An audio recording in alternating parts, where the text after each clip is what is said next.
सभी को नमस्कार। मैं डॉक्टर जयश्री अयंगार परिक्रमा के हम है राही प्यार के में आपका स्वागत है। अरे लक्ष्मी, जरा इधर तो आओ। लो, ये थोड़ी सी मिठाई है, तुम खा लो। वो आई, लेके चली गई। फिर दूसरे दिन मैंने ऐसा ही कुछ गर्मा गर्म बनाया था और उसे कहा, लक्ष्मी आना इधर थोड़ा सा, ये थोड़ा चख लो, खाओ। तुम इतना काम करती हो, मोहल्ले का इतना सारा कचरा तुम उठाती हो, जरा खाओ तो सही। लक्ष्मी ने कहा, आंटी जी रुको तो सही। और वो मैंने जो भी उसे खाने के लिए दिया था वो लेके पिछले गली में चली गई।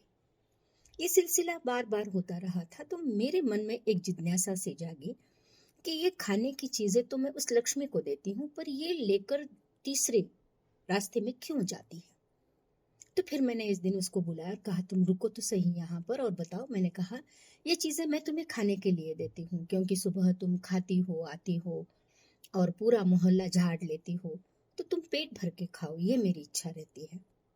उसने कहा, आंटी जी मैंने तो अपनी 40 पार की है, पर वहां तीसरे रास्ते पर एक गर्भवती लड़की बैठी रहती है, वो भी झाड़ू वाली है, पर उसके हाथ से काम नहीं बनता है, इसलिए उसके उसके जो हिस्से में रास्ता आता है वो उसे मैं बुहार कर लेती हूँ, झाड़ लेती हूँ और उसको एक पेड़ के नीचे बिठाकर ये खाने की चीजें मैं उसे दे देती हूँ।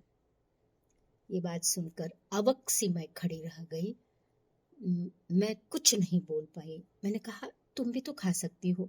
उसने कहा, मेरा क्या आंटी जी, मैं तो 40 साल की हो गई हूँ, इसके बिना मेरा चल सकता है।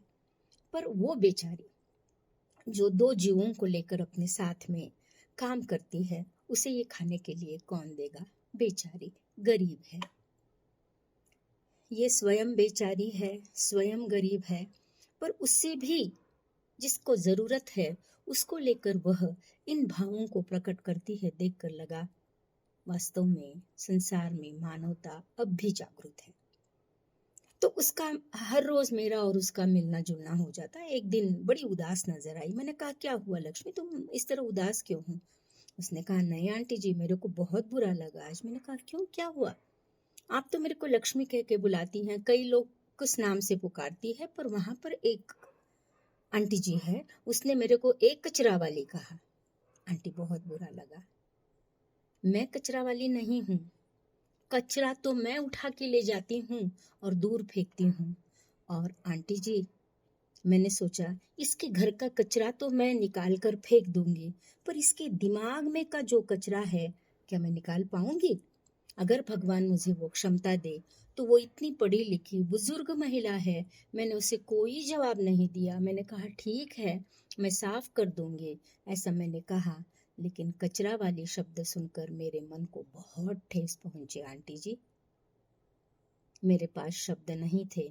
So called educated literate people अगर इन लोगों के साथ इस तरह का बर्ताव करते हैं तो बताइए, तो ये लोग हमारे साथ में किस तरह का बर्ताव करेंगे।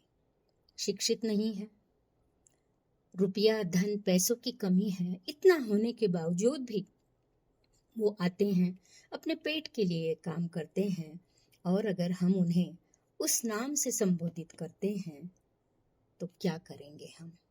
इसीलिए कोई भी काम छोटा नहीं होता, कोई भी काम बड़ा नहीं होता, हर काम की अपनी महत्ता होती है, ध्यान में रखना चाहिए। कभी किसी को नीचा नहीं देखना चाहिए। मेरे को वो लक्ष्मी वहां पर वास्तविकता में ममता की मूर्ति नजर आई। आप क्या कहते हो। धन्यवाद।